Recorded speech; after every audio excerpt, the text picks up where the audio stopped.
Olá, sejam muito bem-vindos. Eu sou a professora Deneva e o nosso tema de hoje será em comemoração ao mês do idoso. Nós vamos falar sobre intergeracionalidade, uma questão de qualidade de vida e bem-estar. Vamos lá? Lembrando que a aula de hoje é para todos os módulos. O que é intergeracionalidade? Já ouviram falar essa palavra? É uma palavra bem diferente e que nós vamos aprender juntos o que significa e como ela é utilizada na prática. Refere-se às interações sociais e trocas entre indivíduos pertencentes a diferentes gerações, promovendo a saúde mental, o bem-estar, entre outros. Para além da componente social que essas interações e trocas comportam, programas presentes na interação social poderão promover ganhos no bem-estar e qualidade de vida. E o que seria uma relação intergeracional? Vamos aprender. É a inter-relação entre indivíduos, a sociedade e o mundo.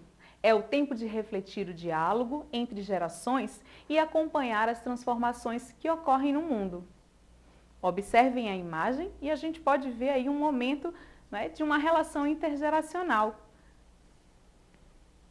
Com o aumento da longevidade e a expectativa de vida do país aumentando, é previsto que o número de pessoas com mais de 65 anos triplique no Brasil até o ano de 2060. Sendo assim, é preciso construir ações que possam preparar o país para receber as pessoas envelhecidas. Para isso, é essencial promover reflexões sobre intergeracionalidade em seus diversos segmentos, além de aproximar os jovens sobre as questões relativas ao envelhecimento. A intergeracionalidade traz desafios e oportunidades face ao novo contexto social, com o aumento da expectativa de vida, longevidade e oportunidades, tanto no mercado de trabalho quanto para as trocas de experiências e vivências entre essas gerações.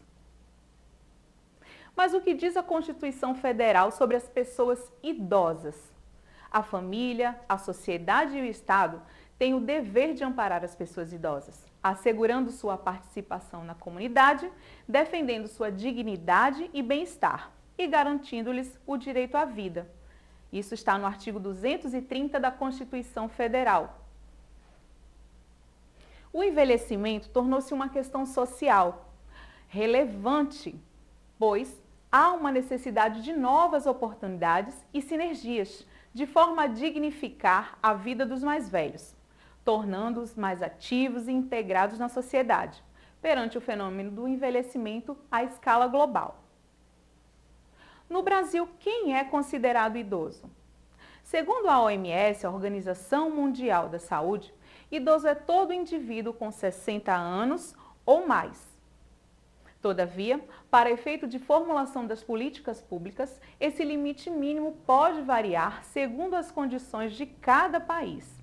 E é por isso que no Brasil atualmente está em tramitação um projeto de lei de número 5.383 de 2019, que altera essa legislação vigente para que as pessoas sejam consideradas idosas somente a partir dos 65 anos, justamente pela perspectiva maior de vida.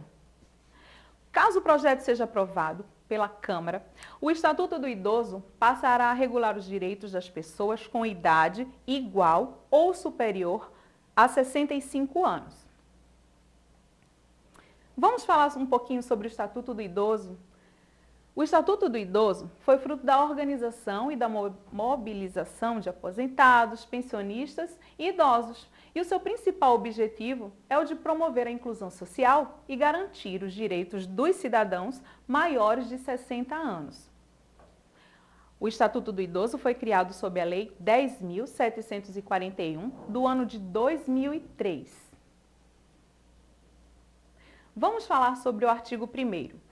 É instituído o Estatuto do Idoso, destinado a regular os direitos assegurados às pessoas com idade igual ou superior a 60 anos.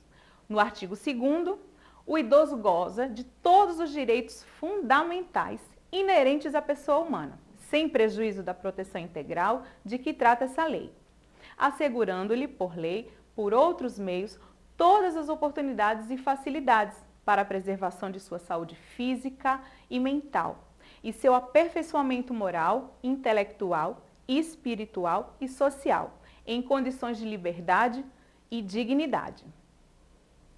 Alguns direitos e garantias dos idosos. No trabalho é proibida a discriminação por idade.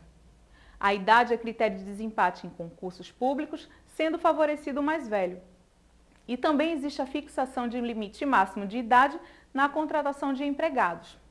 No transporte coletivo, podemos abordar os seguintes direitos e garantias. Reserva de 10% dos assentos para os idosos, 2 vagas gratuitas, para idosos com renda igual ou inferior a 2 salários mínimos nos transportes coletivos e interestaduais, ou seja, de viagens para fora, né, gente? Pouca gente, inclusive, conhece essas leis, essas garantias que os idosos têm. E 50% de desconto no valor da passagem. Na saúde, o atendimento preferencial no SUS, no Sistema Único de Saúde, a distribuição de remédios, próteses e órteses deve ser gratuita, planos de saúde não podem reajustar mensalidades de acordo com a idade e o idoso internado em qualquer clínica, UPA, hospital, tem sim o direito a acompanhante, ok? Esses são alguns dos direitos e garantias, mas existem muitos outros. Vamos falar agora de um assunto muito importante. A violência contra o idoso. Sabe-se que a maior parte dos casos de violência contra os idosos ocorre no âmbito familiar, sendo pessoas de sua convivência seus principais agressores, o que dificulta o registro de denúncias, seja em razão dos vínculos afetivos existentes ou mesmo de temor com relação à situação futura. Então, aqueles que deviam proteger acabam se tornando os agressores. Aqui eu trago alguns tipos de violência contra o idoso. É importante sabermos para denunciarmos. Primeiro, a violência física. Utiliza a força física para obrigar o idoso a fazer o que não deseja e, desta forma, ferir, provocador, dano ou até a morte. Existe também a violência psicológica, que diz respeito às agressões verbais ou gestuais, com o intuito de amedrontar, coagir, humilhar, impedir a liberdade e privar do convívio social. Violência sexual refere-se ao ato sexual sem o consentimento da pessoa, visa a excitação, a relação sexual ou as práticas eróticas por meio de ameaças e agressões físicas. E, por fim, violência financeira e econômica. Compreende a exploração ou uso não consentido dos recursos financeiros e patrimoniais do idoso, muito comum no meio familiar. Trago aqui uma estatística muito alarmante. 26% dos casos de violência contra a pessoa idosa se referem aos danos psicológicos e 70% dos autores de violência contra os idosos fazem parte da família. Aqui em Jaboatão, nós temos uma rede de proteção à pessoa idosa. Para denunciar, a população conta com alguns canais. Eu vou trazer para vocês. E o primeiro é o Disque Direitos Humanos, tá, gente? É o Disque 100. Para denunciar, a gente só precisa digitar e fazer a denúncia. Temos o Disque Denúncia da Secretaria de Defesa Social de Pernambuco, o Ministério Público de Pernambuco, através da Promotoria de Justiça de Jaboatão dos Guararapes. Temos também o Conselho Municipal de Defesa dos Direitos da Pessoa Idosa e o Núcleo de Apoio às Vítimas de Violência. Então, em caso de agressão ou qualquer uma das violências já citadas, entre outras, a gente pode recorrer sim e pedir esse socorro, essa ajuda. O município de Jaboatão dos Guararapes conta com 26 instituições de longa permanência, as ILPIs. São instituições de longa permanência para os idosos, gente, cadastradas no Conselho Municipal de Defesa dos Direitos da Pessoa Idosa de Jaboatão e que são monitoradas pela Vigilância Sanitária Municipal, sendo 21 privadas com fins lucrativos e 5 filantrópicas privadas sem fins lucrativos. Atualmente em Jaboatão nós temos cerca de 654 idosos abrigados em nosso município. Aqui nós vemos o Abrigo Cristo Redentor, uma dessas instituições de longa permanência para os idosos. É importante lembrar que esses idosos, quando vão para esses locais, não é quando são esgotadas todas as possibilidades de convivência com a família, que deveria ser o espaço de cuidado, tá, gente? E em outros casos também, idosos que não têm condições de se sustentar, então eles vão para esses locais para serem justamente cuidados. É fundamental valorizarmos o convívio entre as diferentes gerações. A troca de saberes possibilita vivenciar diversos modos de pensar, de agir e de sentir, e assim renovar as opiniões e visões acerca do mundo e das pessoas.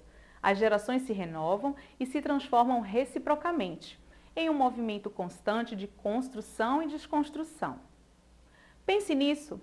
Há muros que só a paciência derruba e há pontes que só o carinho constrói. Cora Coralina. Agora, o nosso desafio, e com muita atenção, carinho e cuidado, vocês vão, em seu caderno, fazer um breve relato. E existem duas possibilidades. A primeira, como é o seu relacionamento com as pessoas mais idosas da sua família e ou comunidade.